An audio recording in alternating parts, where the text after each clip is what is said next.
గంభీరమైనటువంటి వాక్య సందేశాన్ని వినబోతున్నాం. మా పెళ్ళైన కొత్తలో మా మామయ్య గారు రెవరెండ్ డాక్టర్ జానయ్య గారు ముదునూరుపాడు మీటింగ్స్కి ఓపీ రై గారిని ఆహ్వానించారు. అదే ఫస్ట్ వారిని చూడటము, మరి వారి సందేశాలు మేము అక్కడ విని ఉన్నాము, చాలా సంతోషించాము.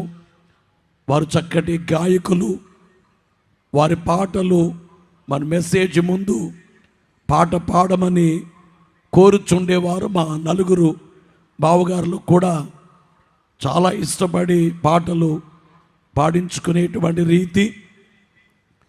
మరి మా మామయ్య గారు ఇంటి పేరు అద్దంకి జానయ్య గారు, మరి ఓపీ రై గారు ఇంటి పేరు కూడా అద్దంకి రంజిత్ ఓపీ రై గారు. ఆ ఇంటి పేర్లు కూడా ఆ కలవడం, తండ్రి గారిని అంటే జానయ్య గారిని తండ్రిగా వారు మాట్లాడటం, తాటి ఆకుల చాలా టైంలోనే వారిని పిలిచి ఇక్కడ ఈ సేవ వారికి ఈ చూచి వారు స్తుతిస్తారు దేవునని అనుకున్నాము. కానీ వీలు కాలేదు. మరి గతించిన కాలములో వారొక ప్రత్యేకమైన పని కొరకు సంతకాలు సేకరిస్తుండగా ఆ వీడియో చూచి మనము కూడా సైన్ చేసి పంపిద్దామని తెలియచేయటం జరిగింది. మరి నన్ను రమ్మంటే ఎప్పుడైనా వస్తామంటే నేనే ఫోన్ చేశాను, అయ్యా సభలకు రండి, ఆ పేపర్స్ మీ చేతికి అందిస్తాము, మీరు సందేశం ఇవ్వండి అని తెలియచేయటం జరిగింది. అందరూ ఒకసారి లేచి నిలబడదాము, ఒక గీతాన్ని పాడి అయ్యగారు సందేశాన్ని ఇవ్వాలని తెలియచేస్తూ ఉన్నాము. ఈ సమయంలో అపోస్తలులు అద్దంకి రంజిత్ ఓపీ రై గారిని ఆ యొక్క పాట మధ్యాహ్నం చాలా చక్కటి పాట పాడారు, చక్కగా పాడారు. ఈ సమయంలో కూడా పాట పాడి వారు చాలా మరి ఎన్నో ప్రాంతాల్లో సంచరించి పనిచేసిన వారు. అందుకనే వారు అలసిన దేహమును బట్టి అంటే దేవుడు అనారోగ్యం వస్తే స్వస్థపరిచారు. వారు కూర్చుని సందేశం ఇస్తారు. పెద్దవారు గమనించాలని తెలియచేస్తూ ఉన్నాను. ఈ సమయంలో సందేశాన్ని ఇవ్వవలసినదిగా ఓపీ రై గారిని ఆహ్వానిస్తారు. పాట కూడా పాడతారు. బోలో యేసు మహారాజుకు దేవునికే మహిమ కలుగును గాక.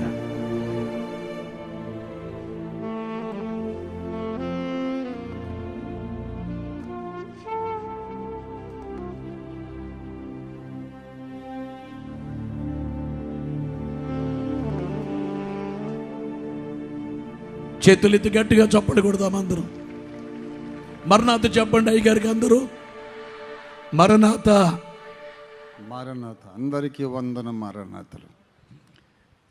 Can I ask them to sit down? అయ్యగారు కూర్చోండి. మిమ్మల్ని స్టాండ్ సిట్ అంటే బాగా సెటరేట్ అవుతారని. బోలో యేసు మహారాజుకు దేవునికే మహిమ కలుగును గాక. ఎవరు బయటికి వెళ్ళకండి. చక్కటి సందేశాన్ని మనం వింటున్నాము. బయటికి ఎవరు అటు ఇటు వెళ్ళకండి. త్వరగా ముగిస్తున్నాము. రేపు కూర్చోవాలి. రేపు పెద్ద కార్యక్రమము, చాలా కార్యక్రమం కనుక రేపు ఉదయము 7 గంటలకే కార్యక్రమం ప్రారంభించబడుతుంది. విస్తారమైన జనం ఉంటారు కనుక ప్రార్థనలు 7 మెట్లు ధ్యానము త్వరగా ముగించబడుతుంది. ఆశీర్వాద భోజనాలు చేసి వెంటనే ప్రేయర్స్, ప్రత్యేకమైన ప్రార్థనలు 3 దినముల నుండి ఉన్నటువంటి వారందరికీ కూడా రేపటి దినమందు ప్రత్యేక ప్రార్థనలు, చిన్నపిల్లలకి నామకరణ, అలాగే వాహనముల కొరకై ప్రార్థనలు, దెయ్యాలు వెళ్ళగొట్టే ప్రార్థనలన్నీ కూడా జరిగించబడతాయని మీరు ఎరిగిన వారే గనుక త్వరగా ఈ కార్యక్రమాన్ని ముగిస్తాం. అయ్యగారు పూర్తి టైం అయ్యగారికి ఇస్తున్నాం. అంటే కార్యక్రమం అంటే రాత్రి లేటుగా కాదు, సంపూర్ణ సమయాన్ని అయ్యగారికి అందిస్తూ ఉన్నాం. దేవునికే మహిమ కలుగును గాక. ప్రైజ్ ది లార్డ్, హల్లెలూయా. అందరికీ వందనాలు మరణాతులండి.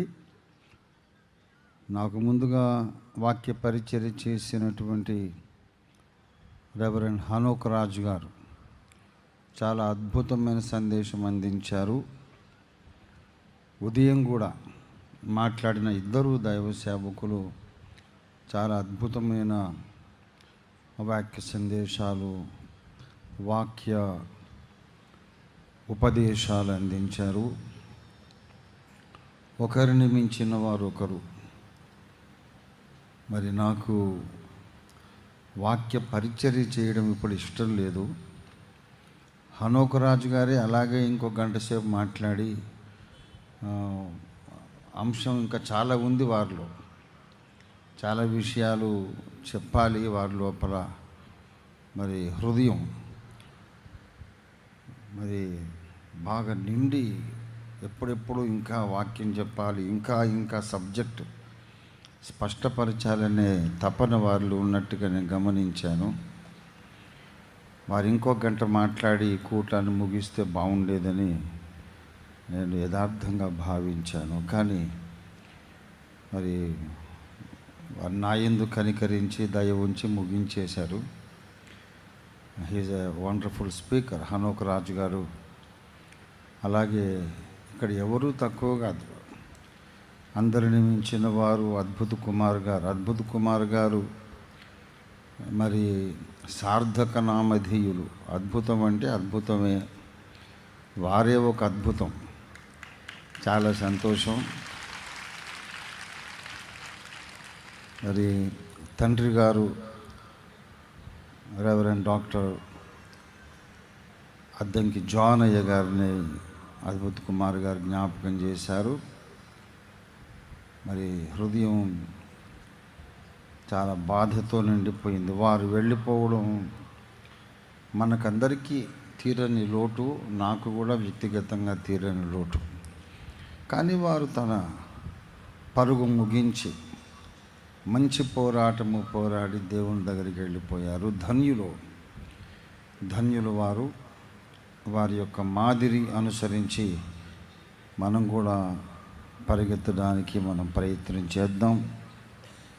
దేవునికి స్తోత్రము. మరి నన్ను ఈ మహాసభలకు వాక్య సేవ చేయడానికి పిలిచినటువంటి సభల కన్వీనర్ గారు, గుత్తి పట్టణంలో దేవుడు అద్భుతంగా విశేషంగా ప్రపంచ రికార్డు నెలకొల్పే స్థాయిలో వాడుకుంటున్నటువంటి దైవజనులు రెవరెండ్ అద్భుత కుమార్ గారికి, అమ్మగారికి కూడా నా హృదయపూర్వక వందన మరణాతలు తెలియపరుస్తున్నాను. ఇది మహిమ సువార్త మహాసభలు మాత్రమే కాదు, సంగీత మహోత్సవాలను కూడా ప్రకటించారు. కాబట్టి ఇంతమంది హేమీలు వంటి ప్రసంగికుల మధ్యలో నేను చిన్న శిష్య పరమాణువును, ఒక ఇసుక రేణు అంత. నేను ఏం చెబుతాను ఇంతమంది అద్భుత ప్రసంగికుల మధ్యలో? ఎలాగూ సంగీత మహోత్సవమే కాబట్టి అద్భుతమైనటువంటి సంగీతకారులు ఇక్కడ ఉన్నారు. నేను అనుకుంటా నా జీవిత కాలంలో నేను చూసినటువంటి సంగీతకారులలో వీరు ద బెస్ట్ మ్యూజిషియన్స్. ఎక్సలెంట్గా వాయిస్తున్నారు. అయ్యా, మిమ్మల్ని శ్లాఘించడానికి కూడా నేను సరిపోనేమో. ఎక్సలెంట్గా వాయించారు. Thank you very much. మరి ఒకరిని మించిన వారు ఒకరు. సాక్సోఫోన్, కీబోర్డ్ కానీ, వయోలిన్ కానీ, అలాగ తబలిస్టులు అయితే ఇంకా కొంచెం రోగిష్టోడు ఇప్పుడు అప్పుడు పోతాడు అన్నప్పుడు కూడా లేచి డ్యాన్స్ ఆడేటట్టుగా ఉంది వాళ్ళ తబల. దేవునికి స్తోత్రము. హల్లెలూయా. మరి ఎక్కువ నేను వాక్యం చెప్పను, నాకు బాగా గుర్తుంది. మధ్యాహ్న కాలము పెద్దయ్య గారు ప్రకటించారు, 10 గంటల లోపుగానే కూటం ముగించేస్తామన్నారు. కాబట్టి నేను ఒక 9:10 లోపుగానే నా సందేశాన్ని ముగించుకుంటాను. ఇంకా తొందరగా ప్రయత్నం చేస్తాను. దేవునికి స్తోత్రం. హల్లెలూయా. మోహన రాగంలో ఒక పాట పాడుతాను నాయన. B major, B for Bombay, B major ఇవ్వండి.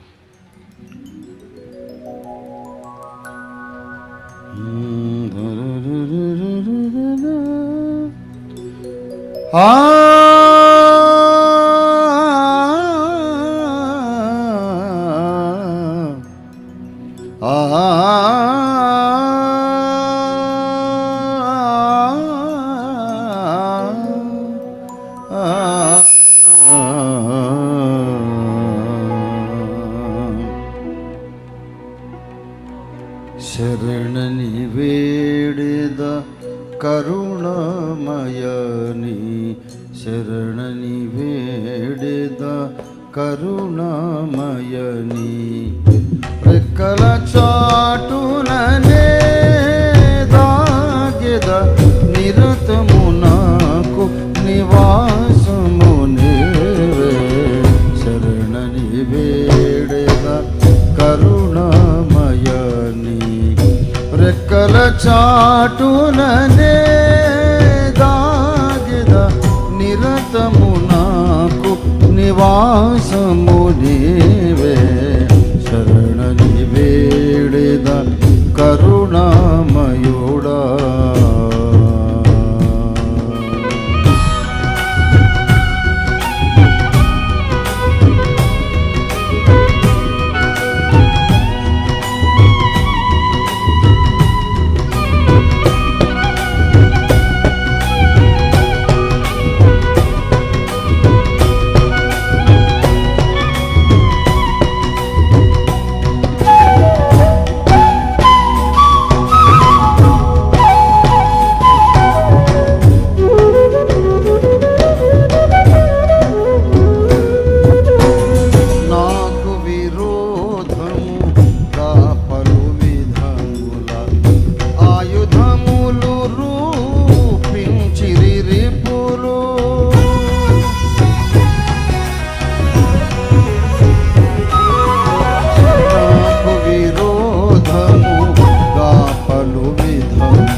ఆయుధములు రూపించిరి రిపులు, అన్నిటిలోనొక ఆయుధమైనను, అన్నిటిలోనొక ఆయుధమైనను, వర్ధిల్లదు నీ కృపణను గావగా. శరణని వేడెద కరుణామయని, రెక్కల చాటుననే దాగెద నిరతము నాకు నివాసము నీకే. శరణని వేడెద కరుణామయని.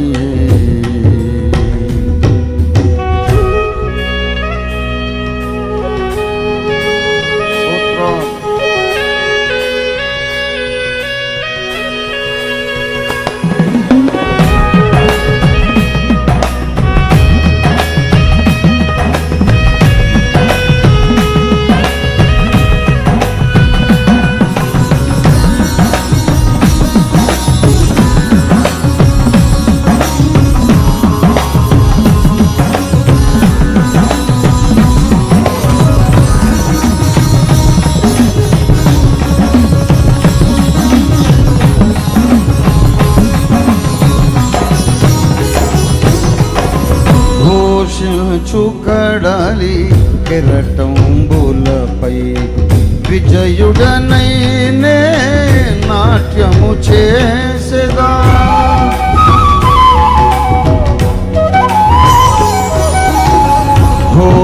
ఘోషించుకడలి కెరటంబులపై విజయుడనై నే నాట్యము చేసెదా.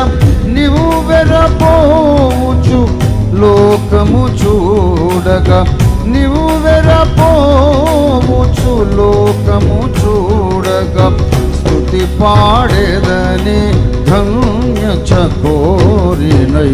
శరణని వేడెద కరుణామయని, రెక్కల చాటుననే దాగెద నిరతము నాకు నివాసము నీవే. శరణని వేడిద కరుణామయుడా.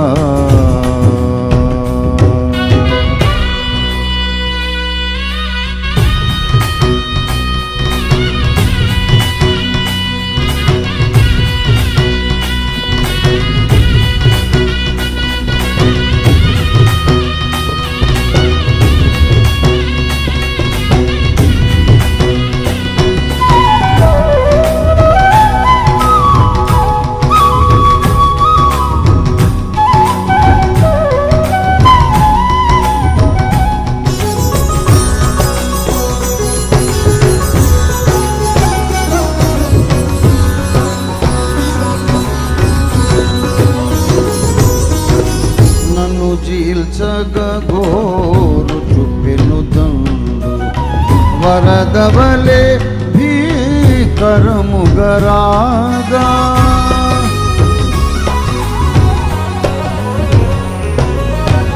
నన్ను చీల్చగోరు చుప్పెను దండు వరదవలే భీకరముగరాగా.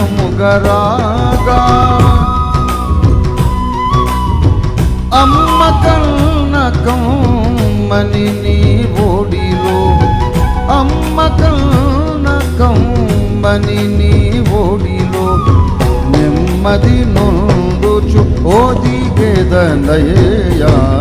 శరణని వేడెద కరుణామయని రెక్కల చాటుననే దాగెద. నిరతము నాకు నివాసము నీవే. శరణని వేడెద కరుణామయుడా.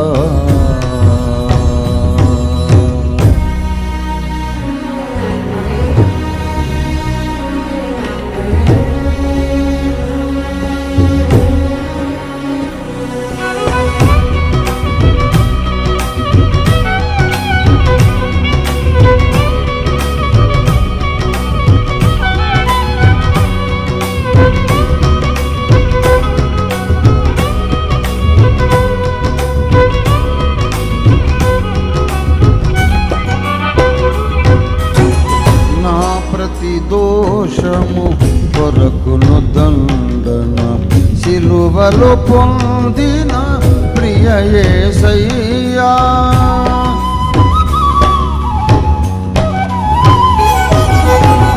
నా ప్రతి దోషము కొరకును దండన సిలువలో పొందిన ప్రియ యేసయ్యా.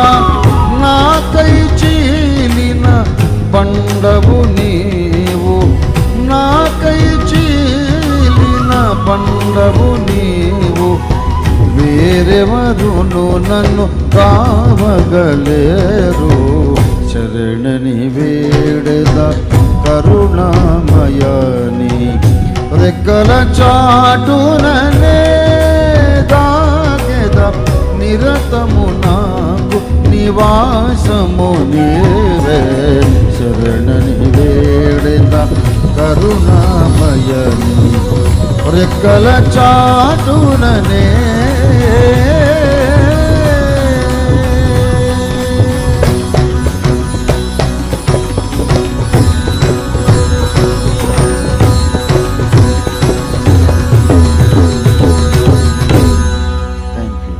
Thank you brothers for the wonderful accompaniment.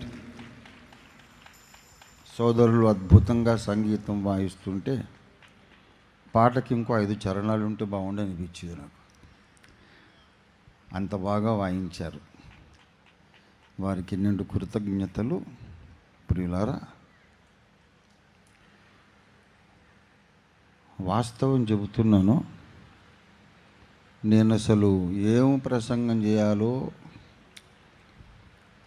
నాకు తెలియకుండానే ఇక్కడికి వచ్చాను. 46 ఏళ్ళ నా సేవా జీవితంలో 1980లో నేను సేవకు వచ్చాను. 46 ఏళ్ళ సేవా జీవితంలో ఎప్పుడు ఇదే పరిస్థితి. నేను వేదిక మీదికి రాకముందు ప్రభువుని అడుగుతాను, యేసయ్యా ఏం చెప్పాలో నాకు ఒక మాట అందించు అని. ఇక్కడ చెప్పు నాయనా, నేను కాన్ఫిడెంట్గా ఆత్మవిశ్వాసంతో స్టేజ్ ఎక్కుతాను అని అడుగుతాను. ఆయన అంటాడు, ఎందుకు నేను స్టేజ్ మీదకి నీతో రావద్దా అంటాడు. అదేంటి ప్రభా, నువ్వు రాకపోతే నేను ఒక్కడిని వెళ్ళి ఏం చేస్తాను? మరి వస్తాను కదా, మరి అక్కడ నేను చెప్తా కదా, ఇక్కడ ఎందుకు నువ్వు టెన్షన్ పడుతున్నావు? పద. అబ్రహాము ఎక్కడికి వెళ్ళాలో తెలియకుండానే బయలుదేరాడు. నేనేమో ఏం చెప్పాలో తెలియకుండానే ఇక్కడికి బయలుదేరా. అది మొదటి నుండి 46 సంవత్సరాల అనుభవం. అయితే ఒక తృప్తి మాత్రం ఉంది, ఒక టెన్షన్ ఉంటుంది ఎప్పుడు కూడా. ఏం చెప్తాను ప్రభువా, నా మీద పెద్ద ఎక్స్పెక్టేషన్తో ఆయన సీనియర్ బోధకుడు, మరి దైవజనుడని గొప్ప గొప్ప మాటలు నన్ను గురించి దయతో చెబుతారు. ఒకవేళ ప్రసంగం తుస్సుమంటుందేమో, నా పరువు పోతుందేమో ప్రభువా అని టెన్షన్ మీదనే ఉంటా. కానీ ఒక తృప్తి ఏంటంటే, నేను అనుకున్నది కాదు ఆయన అనుకున్నది చెప్తున్నా అనే ఒక తృప్తి. ఆయన నడిపించిన ప్రకారమే మాట్లాడుతున్నాను అనే ఒక తృప్తి మాత్రమే నాకు మిగిలింది. అందరూ ప్రసంగికులు ఇలా ఉండాలని నేను చెప్పట్లేదు, ఇది నా అనుభవం. కృపావరములు నానా విధములు, అలాగే మరి ప్రసంగికుల అనుభవాలు కూడా నానా విధాలు. దేవుని ప్రజలారా, మరి నేను ఈ మాటలు చెప్పొచ్చునో లేదో అనుకున్నాను, కానీ అయ్యగారే ప్రస్తావించారు గనక దోషం కాదనుకొని చెప్తున్నా. నేను వచ్చిన పని వేరు. భారతదేశంలోని దళితులందరూ మరి యేసు ప్రభువును అంగీకరించినా కూడా వారికి ఇంతకు ముందున్న హక్కులు అన్నీ వారికి చెందాలి, ఏది తీసేయొద్దు అనే ఒక విన్నపం ప్రభుత్వం ముందుకు తీసుకెళ్ళాలని నేను ఒక ఉద్యమం చేపట్టాను. మరి ప్రభుత్వమే మనకు మరి ఒక తండ్రి వంటిది. ఇప్పుడు మనకందరికీ ప్రధానమంత్రి గారు, గౌరవ ప్రధానమంత్రి నరేంద్ర మోడీ గారు, ఆయన మనకు తండ్రి లాంటోడు. ఏదన్నా కష్టం వస్తే తండ్రికే చెప్పుకుంటాం. చెప్పకపోతే ఎట్లాగా, అడగకపోతే అమ్మైనా పెట్టదు. కనుక వారు మనకు మరి పరిపాలకులు, దేవుడు నియమించినది తప్ప వేరే అధికారం ఏది లేదు. కనుక వారిని ప్రధానమంత్రిగా దేవుడే పెట్టాడు. కాబట్టి వారి ముందుకు ఒక విన్నపం తీసుకెళ్తున్నాం. అయ్యా, ప్రభు నమ్మకం ముందు మమ్మల్ని ఊళ్ళల్లో అంటరానోడా అన్నారు, నమ్మిన తర్వాత కూడా అంటరానోడా అని అంటున్నారు. నమ్మకం ముందు మేము అదే పూరి గుడిసెలో ఉంటున్నాం, చిన్న ఇంట్లో ఉంటున్నాం. ప్రభుని నమ్మి 25 ఏళ్ళు 30 ఏళ్ళైనా మా ఇల్లు అలాగే ఉంది. కాబట్టి మమ్మల్ని బీదవారుగా అణిచివేయబడ్డ వాళ్ళుగానే చూసి కాస్త కనికరం చూపండి, రిజర్వేషన్లు మాకు తీసేయకండి. ఏ మతం నమ్మితేనేమి, ఏ మతంలో ఉన్నా అంటరాని వాళ్ళుగా ఎంచబడ్డ వాళ్ళు అంటరాని వాళ్ళుగానే ఉంటున్నారు. గనక దయచేసి దళితులకు స్వేచ్ఛ ఇవ్వండి. వాళ్ళకి ఇష్టమైతే యేసుని నమ్ముకుంటారు, లేకపోతే అసలు దేవుడే లేడు అంటారేమో, ఏ దేవుడినన్నా నమ్ముకుంటారు. అయినా ఊర్లో వాళ్ళైతే వాడిని చిచి అంటానే ఉన్నారు, చిపో అంటున్నారుగా. గనుక దయచేసి దీనులైనటువంటి అణిచివేయబడ్డ దళిత ప్రజలకు కాస్త మీరు సహకారం అందించండి అని ఒక తండ్రికి ఒక చిన్న బిడ్డ చెప్పుకున్నట్టుగా ప్రభుత్వం ముందుకు ఒక విన్నపం తీసుకెళ్తున్నాం.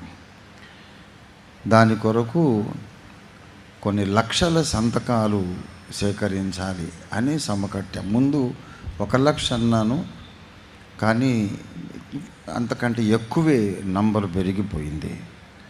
ఆల్రెడీ 2-3 లక్షలు దాటింది.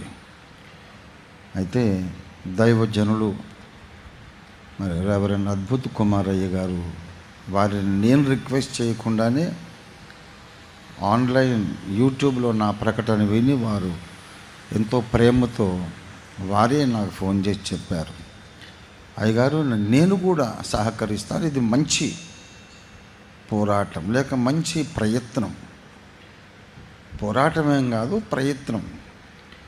ప్రభుత్వ పెద్దలకు మన బాధ చెప్పుకోవాలి కదా.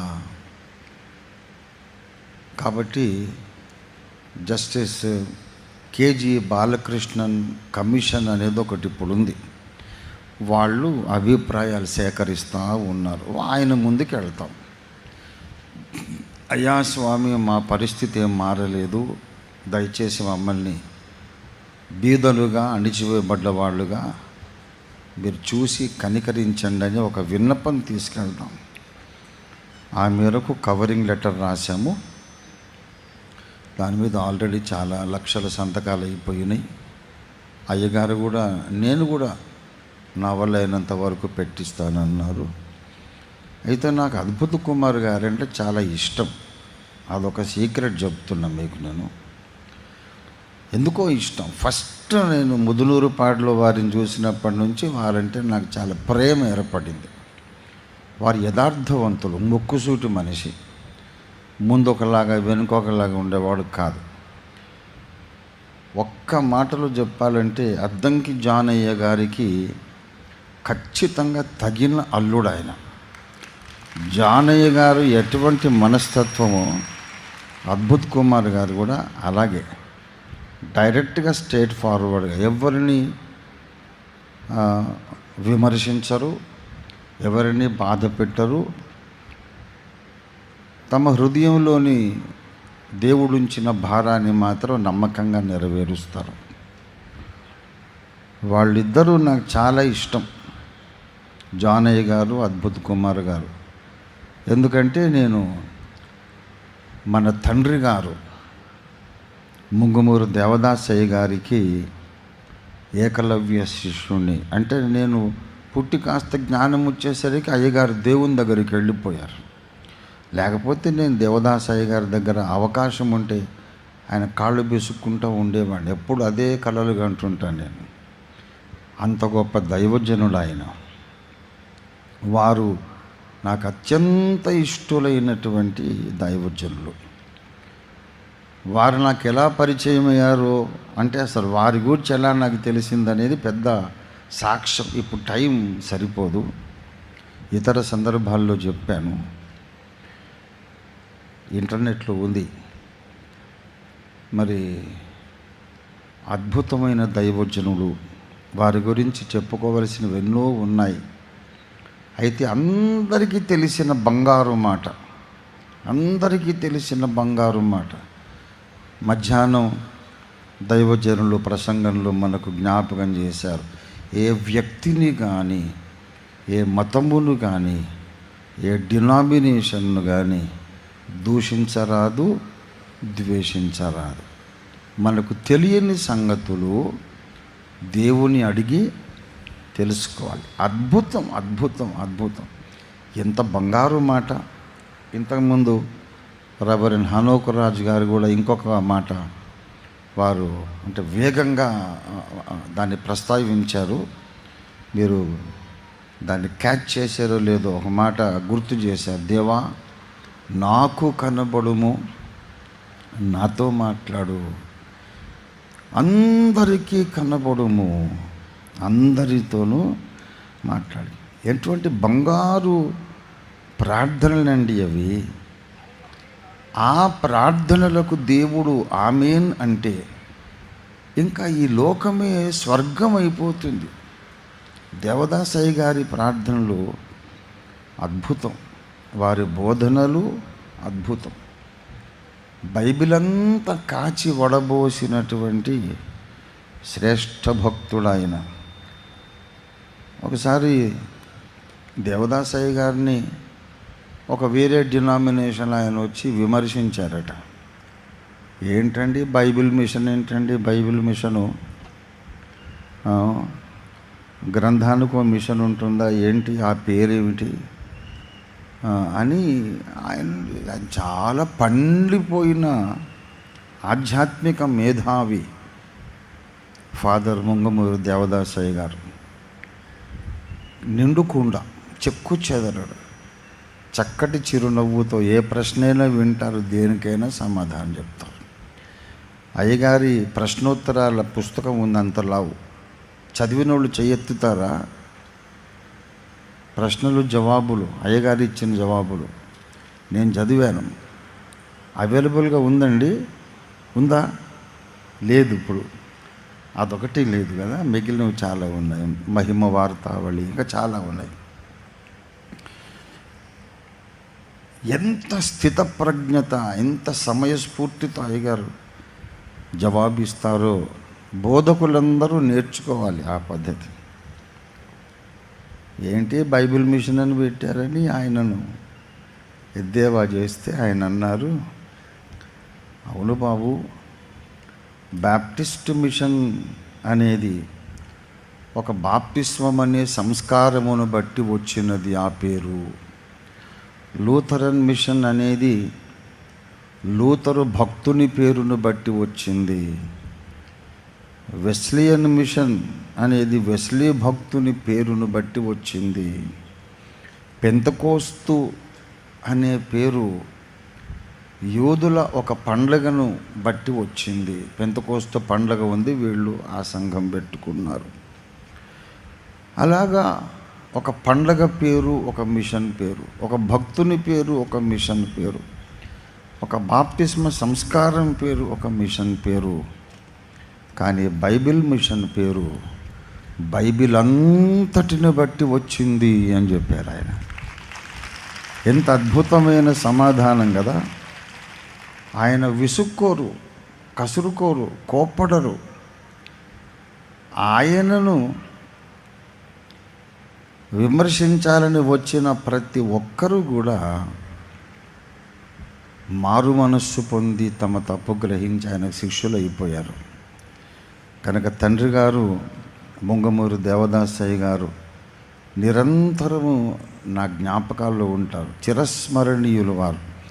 నీతిమంతుని జ్ఞాపకం చేసుకొనుట ఆశీర్వాదకరం అనే మాట అయ్యగారి విషయంలో 100కి 100%, 1000% వాస్తవం.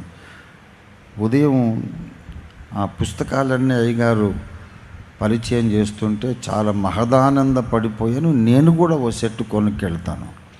లోగడ చాలాసార్లు కొన్నాను, మళ్ళీ వాళ్ళకి ఇచ్చేసేయడం. మరి 7 మెట్ల సన్నిధి మెట్లు, 7 మెట్ల ధ్యాన వివరాలు కొంతమందికి చెప్పినప్పుడు ఇది ఎక్కడుందండి నాకు కావాలంటే చాలామందికి ఇచ్చేశారు. అలాగా అనేకమైన అద్భుతమైన రచనలు పరిశుద్ధాత్మ దేవుడే వారి ద్వారా జయించారు. ఈ సభలను కూడా చూస్తే మైక్ సిస్టమ్ కానీ, మ్యూజిక్ కానీ, సింగింగ్ కానీ, వాక్య పరిచర్య కానీ, గ్రౌండ్ అరేంజ్మెంట్స్ కానీ ఎక్కడ నాకు లోపము కనబడలేదు. అందుకనే నేను ఏమనుకుంటున్నానంటే, దేవుడు దేవదాసయ్య గారికి బయలుపరిచిన బైబిల్ మిషన్ అని కదా మన క్యాప్షన్.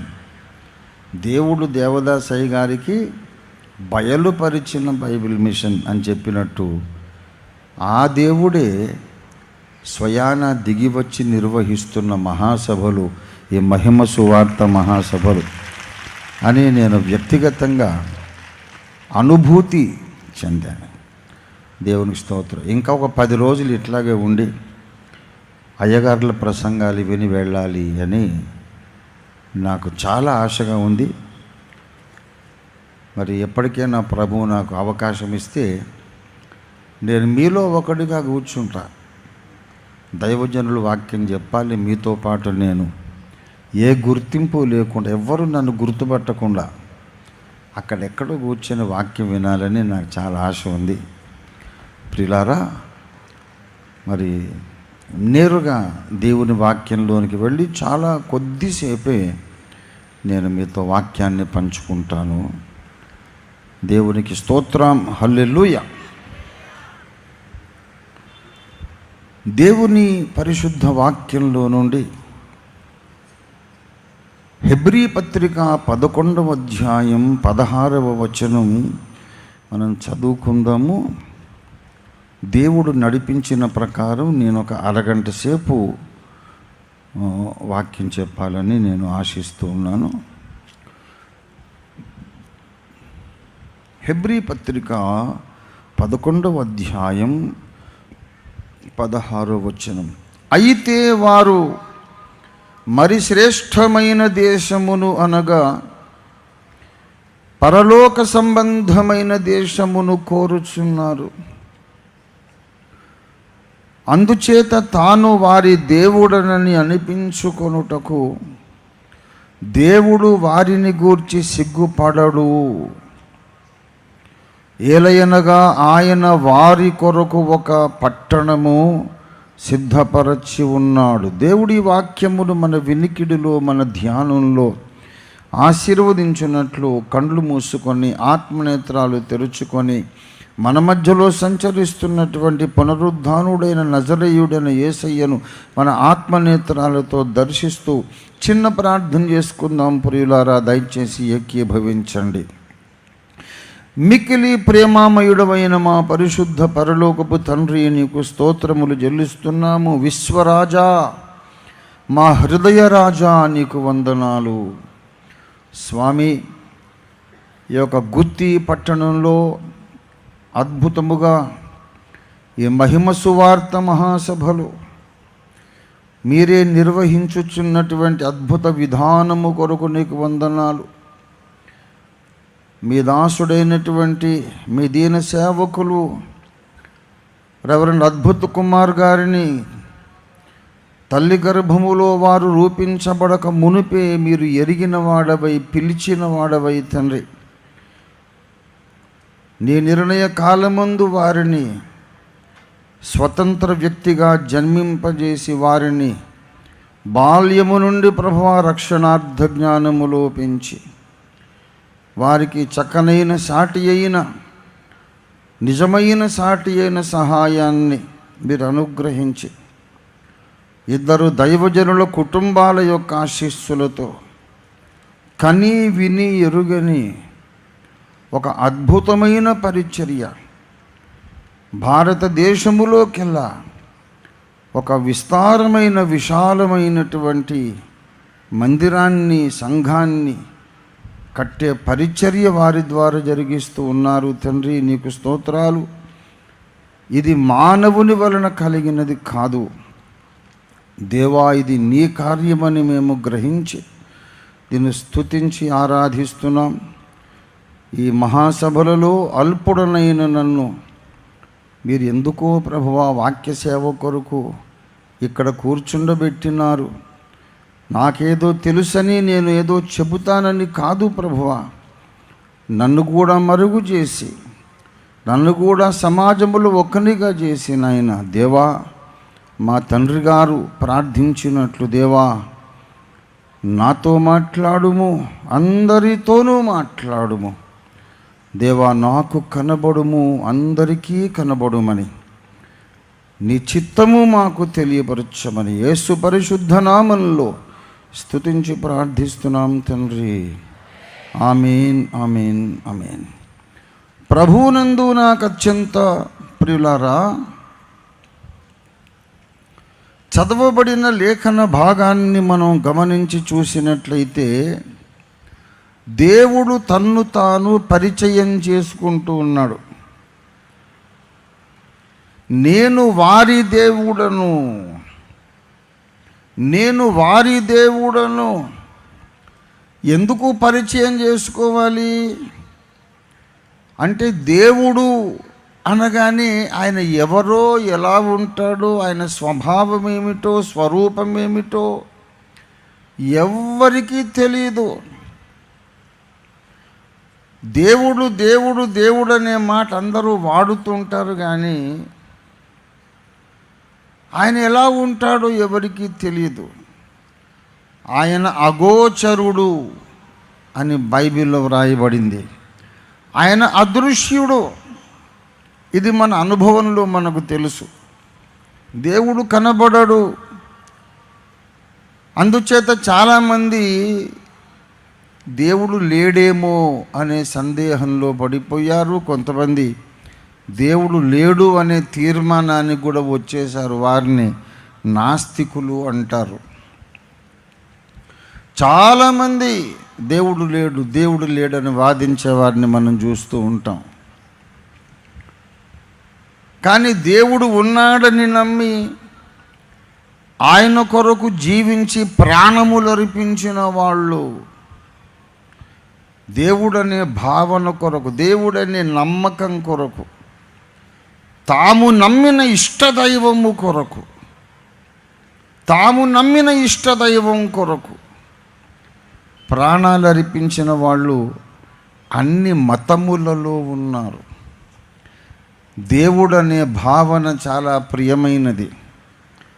వాల్టైర్ అనే ఒక ప్రపంచ తత్వశాస్త్రవేత్త ఏమన్నాడంటే, దేవుడు లేడు అనేది గనుక ఒకవేళ వాస్తవమైతే అంతకన్నా విషాదం ఇంకొకటి లేదు. దేవుడు లేడనేది నిజమైతే అంతకన్నా గుండె బద్దలైపోయే విచారము ఇంకొకటి లేదు. ఒకవేళ లేకపోతే మనం అందరం కష్టపడి ఎలాగైనా ఒకడిని తయారు చేసుకోవాలన్నాడు ఆయన.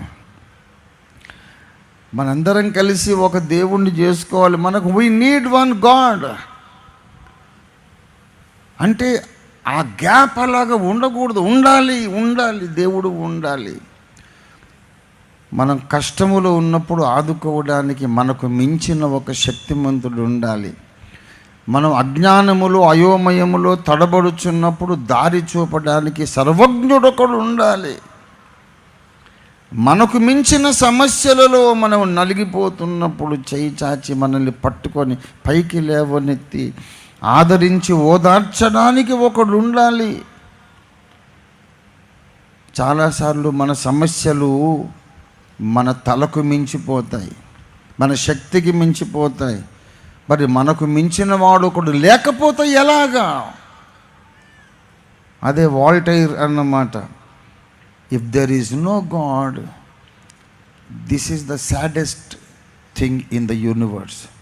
ఉండాలి, లేకపోతే ఎలాగా అన్నాడు ఆయన. కానీ మనకు తెలుసు, అంత బాధపడొద్దు వాల్టైర్ గారు. దేవుడు ఉన్నాడు. బైబిల్ మొదలు కావడమే ఆదియందు దేవుడు భూమ్యాకాశములను సృజించను. దేవుడు ఉన్నాడా లేడా అనే ప్రశ్నకు బైబిల్లో తావు లేదు. ఆ ఉన్న దేవుడు ఏం చేశాడో చెబుతూ బైబిల్ మొదలవుతుంది. దేవునికి స్తోత్రం కలుగును గాక. ప్రభునందు ప్రియులారా, ఆ అగోచరుడైన దేవుడు మరి మనకు కనపడడు. ఎందుకు కనపడడు అనేది ఒక ప్రశ్న. చాలామంది అడుగుతారు, దేవుడు ఉంటే తీసుకొచ్చి నాకు చూపించు అంటాడు. ఆ ప్రశ్న అడిగిన వాళ్ళు చాలా తెలివిగా మాట్లాడుతున్నాం అని అనుకుంటారు. కానీ కొంచెం ఆలోచన చేయాలి, ఆలోచించాలి. దేవుణ్ణి చూపించు అంటున్నామంటే అర్థం ఏంటో తెలుసా?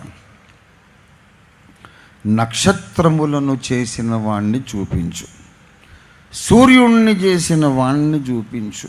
ఎలా చూస్తావు బాబు? ఒక నక్షత్రాన్ని దగ్గరికి వెళ్ళి చూడలేం. ఒక సూర్యుడిని, మన సూర్యుడిని, మన భూమి ఎవరు చుట్టూ తిరుగుతూ ఉందో ఆ సూర్యుడిని మనం కళ్ళారా చూడలేం. మిట్ట మధ్యాహ్నం కన్నార్పకుండా అలాగా చూడలేం మనం. మరి ఒక సూర్యుడినే చూడలేము కదా. ఈ సూర్యుని కంటే అనేక రెట్లు పెద్దవైన నక్షత్రాలు కోటాను కోట్లున్నాయి విశ్వంలో. అవన్నిటినీ దేవుడు తన వాక్కు చేత సృష్టించినాడు. కలుగునుగాక అంటే దేవుని నోట్లో నుండి నిప్పురవ్వల్లాగా కోట్ల కోట్ల నక్షత్రాలు వచ్చేసాయి. మరి ఆయన వెలుగెంత? ఆయన నోట్లో నుంచి వచ్చిన నిప్పురవ్వల వెలుగే మనం తట్టుకోలేకపోతుంటే మరి ఆ దేవుని ప్రకాశము తేజస్సు ఎంత గొప్పది. దేవుణ్ణి చూడాలనే ఆశ మంచిదే, కానీ ఆయన కనికరించి, ఇంతకుముందు హనోకు రాజు గారు చెప్పినట్లు, మనము చూడగలిగిన స్థాయికి ఆయన తన్ను తాను తగ్గించుకొని మన ముందుకు వచ్చి కనబడితే మనం చూడగలం. అబ్రహాము దేవుణ్ణి చూశాడు, మోషే చూశాడు, ఇశ్రాయేలు పెద్దల్లో 70 మంది ఆయన్ని చూశారు. కొంతమంది ఉన్నారు చూసిన వాళ్ళు, కానీ సమీపించరాని తేజస్సులో. 1 తిమోతి 6వ అధ్యాయం అక్కడ 16వ వచనం, దయచేసి ఒక మాట చెబుతాడు, దయచేసి చూడండి. 1 తిమోతి 6:16, సమీపింపరాని తేజస్సులో ఆయన మాత్రమే వసించుచు అమరత్వము గలవాడై ఉన్నాడు. ఆయన మాత్రమే అంటే అర్థం ఏంటి? రెండవ వ్యక్తి లేడు. కెరూబులు లేరు, శరాఫులు లేరు, మహాదూతలు లేరు, ఎవరూ లేరు. ఆ మహిమగల దేవుడు మాత్రమే ఉన్నాడు. అటువంటి ఒక రహస్యమైన స్థలం ఈ విశ్వంలో ఉంది. ఆ తేజోమండలములోనికి వెళ్ళడానికి ఎవ్వరికి శక్తి కానీ అధికారం కానీ లేదు. దేవుని అద్వితీయ కుమారుడు ఒక్కడే వెళతాడు, వస్తాడు, ఇంకెవరు వెళ్ళలేరు. సమీపించరాని తేజస్సు. ఆ దేవుణ్ణి ఎవ్వరూ చూడలేదట. 1 తిమోతి 6:16, మనుష్యులలో ఎవడును ఆయనను చూడలేదు, ఎవడును చూడ నేరడు అని రాయబడి ఉంది 1 తిమోతి 6:16. కానీ చాలామంది చూసినట్లుగా కూడా బైబిల్లో రాయబడింది.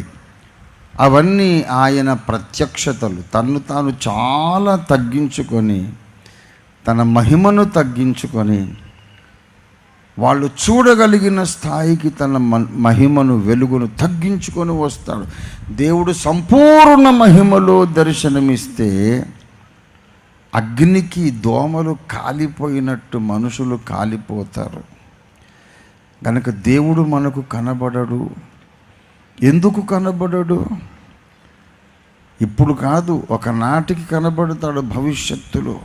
హృదయ శుద్ధి గలవారు ధన్యులు, వారు దేవుని చూచెదరు. ఒకనాటికి భవిష్యత్తులో మనం దేవుని చూడబోతున్నాం. ప్రస్తుతం మాత్రం మనం ఎవరిని ప్రేమిస్తున్నాము, ఎవరిని సేవిస్తున్నామంటే, మనము చూడని దేవుణ్ణి మనం ప్రేమిస్తున్నాము, మనము చూడని దేవుణ్ణి మనము సేవిస్తున్నాము, ప్రకటిస్తున్నాము. 1 పేతురు పత్రిక 1వ అధ్యాయం 8వ వచనం, మీరాయనను చూడకపోయినను ఆయనను ప్రేమించుచున్నారు, ఇప్పుడు ఆయనను కన్నులార చూడకయే విశ్వసించుచు మీ విశ్వాసమునకు ఫలమును అనగా ఆత్మరక్షణను పొందుచు చెప్పన శక్యమును మహిమాయుక్తమునైన సంతోషము గలవారై ఆనందించుచున్నారు. దేవుడు కనబడడు అనేది నిజమే, కనిపిస్తాడు అనేది కూడా నిజమే. తాను ఏర్పరచుకున్న భక్తులకు తక్కువ మహిమలు వచ్చి కనబడతాడు. అది ఆయన కృప. మన తండ్రి గారు బైబిల్ మిషన్ స్థాపకులైన దేవదాసయ్య గారి దగ్గరికి దృశ్య రూపంలో దేవుడు వచ్చి మాట్లాడేవాడు. ఇది వాస్తవం. నేనేం అబద్ధాలు చెప్పడం లేదు, చెప్పాల్సిన అవసరం లేదు. వారి దగ్గరికి దేవుడు వచ్చి ముఖాముఖి మాట్లాడి వెళ్ళేవారట. నేను రెవరెండ్ కె ఇజ్రాయేలయ్య గారు, ఇంకా మందపాక జాషువా గారు, ఇలాంటి బైబిల్ మిషన్ సీనియర్ సేవకులతో నాకు చాలా దగ్గరి సహవాసం. చాలా ఎంక్వైరీ చేశాను నేను. ఇట్ ఈస్ ఎ ఫ్యాక్ట్ బాబు, నిజమే. చాలాసార్లు వారి ప్రార్థనా గదిలో వారు ప్రార్థించుకుంటుండగా 2 స్వరాలు వినబడేవట. దేవదాసయ్య గారి స్వరం, జవాబిస్తున్న ఇంకొక ఆయన స్వరం. గదిలో ఆయన ఒక్కరే ఉంటారు, అయ్యగారు. ఆ 2వ స్వరం ఎవరంటే దేవుని స్వరం అన్నమాట. అలాగా చాలా అనుభవాలు, అయ్యగారి అనుభవాలు ఈ తరములో ఒక విశేషమైన చరిత్ర వారిది. ఇంకా అలాంటి వ్యక్తిని మనం ఇంకొక రెండవ వ్యక్తినైతే ఈ ఆధునిక కాలంలో మనం చెప్పుకోలేము. మనిషితో మనిషి మాట్లాడినట్లు అయ్యగారితో మాట్లాడేవాడు. దేవుడు కనబడడా? కనబడతాడు. అది ఆయన చిత్తమును బట్టి, వీరి భక్తిని బట్టి, వీళ్ళ యథార్థతను బట్టి, ఆయన చిత్తమును బట్టి ఆయన ఏర్పరచుకున్న భక్తులకు కనబడతాడు. కానీ సాధారణంగా జనరల్ రూల్ ఏమిటంటే, మీరు ఆయనను కన్నులారా చూడకయే ప్రేమించుచున్నారు. చూడని వాణిని మనం ప్రేమిస్తున్నాం, అదృశ్యుడైన వాణిని మనం ప్రేమిస్తున్నాము, సేవిస్తున్నాము, ప్రకటిస్తూ ఉన్నాము. మరి ఆయనను చూడనప్పుడు ఆయన ఎవరో మనకు ఎలాగ అర్థమవుతుందనేది ప్రశ్న. ఎలా ఊహించుకోవాలి, మనస్సులో ఒక అభిప్రాయం ఎలా ఏర్పరచుకోవాలి అనే సమస్య ఉన్నది కనుక దేవుడు బైబిల్లో చరిత్ర రాసిపెట్టి ఆయా భక్తులతో తాను ఎలాగూ కార్యాలు జరిగించాడో, వ్యవహారం జరిపాడో ఆ చరిత్రను బైబిల్లో వ్రాయించి తనకు తాను ఒక చిరునామా, ఒక అడ్రస్ రాసుకున్నాడు. ఆయన వారి దేవుడు అనిపించుకోనటకు సిగ్గుపడడు. మోషేకు దర్శనమిచ్చాడు. మీరెవరు అని అంటే, నేను అబ్రహాము దేవుడను, యాకోబు దేవుడను, ఇస్సాకు దేవుడను. అబ్రహాము, ఇస్సాకు, యాకోబుల దేవుడు. ఒక అడ్రస్ దొరికింది. ఓహోహో, అంటే వాళ్ళ దేవుడు అంటే అర్థం ఏమిటి? వారి జీవితంలో నేను ఎలాంటి కార్యాలు చేశానో చదువుకోండి, తెలుసుకోండి. అటువంటి కార్యములు మీ జీవితాల్లో కూడా చేసే దేవుడను అని అర్థం. అబ్రహాము దేవుడు మన దేవుడు. అబ్రహాము దేవుడు మాత్రమే కాదు, అబ్రహాము కొరకు చేసిన అద్భుత కార్యాలను మన కొరకు కూడా చేసే దేవుడు ఆయన. ఇది లేఖనమిస్తున్నటువంటి సాక్ష్యము. దయచేసి రోమాపత్రిక 4వ అధ్యాయము 21-22 వచనం. దేవుని మహిమపరిచి ఆయన వాగ్దానములను సందేహింపక, ఆయన వాగ్దానము చేసిన దానిని నెరవేర్చుటకు సమర్థుడని అబ్రహాము రూఢిగా విశ్వసించి విశ్వాసము వలన బలము నొందెను. అందుచేత అది అతనికి నీతిగా ఎంచబడెను. అది అతనికి ఎంచబడినని అతని నిమిత్తం మాత్రమే కాదు కానీ, అతని నిమిత్తము మాత్రమే కాదు కానీ, మన ప్రభువైన యేసును మృతులలో నుండి లేపిన వాని యందు విశ్వాసం ఉంచిన మనకును ఎంచబడునని మన నిమిత్తము కూడా వ్రాయబడెను. అబ్రహాము దేవుని నమ్మెను, అది అతనికి నీతిగా ఎంచబడెను. అంటే మీరు నమ్మిన ఎడల మీకు కూడా మీ విశ్వాసమే నీతిగా ఎంచబడుతుంది అని అర్థం. అతనికి మాత్రమే కాదు, భక్తులందరి చరిత్ర అందుకే వ్రాయబడింది. బైబిల్లో ఉన్న భక్తులందరి చరిత్ర ఎందుకు వ్రాయబడిందంటే, అలాంటి కార్యాలు దేవుడు మన కోసం కూడా జరిగించడానికి ఇష్టపడుతున్నాడని అర్థం. ఆయన వారి దేవుడు, ఇవాళ మన దేవుడు అయ్యాడు. దేవునికి స్తోత్రం కలుగును గాక. మనము నమ్మే దేవుడు యేసయ్య ఎవరయ్యా అంటే అబ్రహాము దేవుడు, అంతకంటే ముందు హనోకు యొక్క దేవుడు. ఇవాళ ఏం ప్రసంగం చేయాలి అని తర్జన భర్జన పడుతూ అనుకుంటున్న అద్భుత కుమార్ గారు నుండి, అయ్యగారు టైం అయిపోయింది, ఇవాళ మీరు వాక్యం చెప్పొద్దులే, ఓ పాట పాడేసేయండి అని నాతో చెబితే బాగుండు అని ఆశిస్తున్నా లోపల. ఎందుకంటే టాపిక్ దొరకలే, ఏం చెప్పాలి అనుకోకుండా. మరి హనోకు రాజు గారు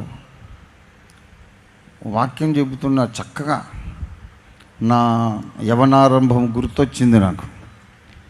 చాలా అద్భుతంగా వాక్యం చెబుతున్నారు. పరిశుద్ధాత్మ దేవుడు ఉండి ఆయన పేరు కనుక్కొని మాట్లాడుతున్నాడు.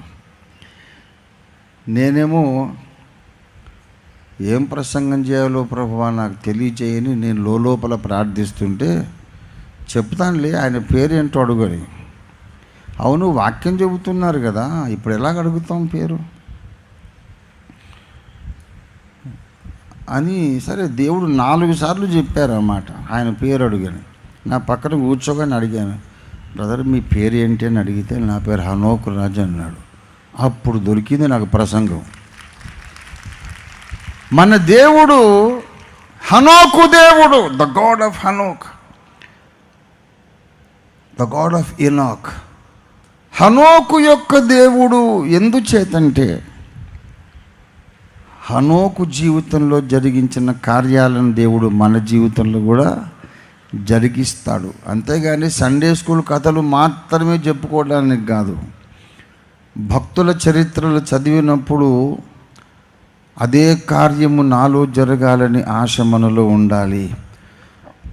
హనోకు గూర్చి చదివినప్పుడు నేను ఒక హనోకును కావాలని ఆశ నాకు ఉండాలి, నీకు ఉండాలి. అబ్రహాము, ఇస్సాకు, యాకోబులను గూర్చి చదివినప్పుడు నేను వారి వలె ఉండాలని ఆశ, ప్రార్థన, ప్రయత్నం, సాధన, కృషి మనలో ఉండాలి. మొట్టమొదటి అద్భుతమైన విషయం, హనోకు దేవునితో నడిచెను. హనోకు ఎవరు? అనవసరమైన ప్రశ్న ఇది. హనోకు ఎవరు? అవసరం లేదు, అయినా సరే జ్ఞాపకం చేసుకుంటే మంచిది. హనోకు ఎవరయ్యా అంటే ఆదాము మొదలుకొని 7వ తరము వాడు. ఆదాము ఎవరు అంటే దేవుని సన్నిధి నుండి వెలివేయబడినవాడు. అంటే ఒక విధంగా చెప్పుకుంటే దేవుని సన్నిధి నుండి వెళ్ళగొట్టబడిన వాని మునిమనుమడు హనోకు. ఆదాము హవ్వలను ఏదెను తోటలో నుండి దేవుడు తోలివేసి అనుంది, పంపివేసి, వెళ్ళగొట్టి, దేవుని సన్నిధిలో ఇక వారికి చోటు లేదు. వారు పాపము చేసి, మానవ జాతి మూల పితరులు వాళ్ళు, మానవ జాతికి అంతటికీ తల్లిదండ్రులు వాళ్ళు, పాపము చేసి దేవునికి అవిధేయులై దేవుని మహిమను పోగొట్టుకొని వారు దేవుని చేత వెళ్ళగొట్టబడ్డారు. వెళ్ళగొట్టబడిన వారి పిల్లలలో 7వ తరము హనోకుది. అంటే దానికి అర్థం ఏంటో తెలుసా? ఆదాము, నీ నిమిత్తము నేల శపించబడి ఉన్నది. ఆదాము మీద కూడా శాపం ఉంది. ఆదాము మీద ఉన్న శాపము నేలకు కూడా సంక్రమించింది, భూమికి సంక్రమించింది.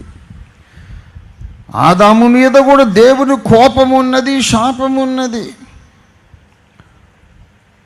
శపించబడిన కుటుంబములో పుట్టిన ఒకడు దేవునితో నడవడం సాధ్యపడింది. It is possible.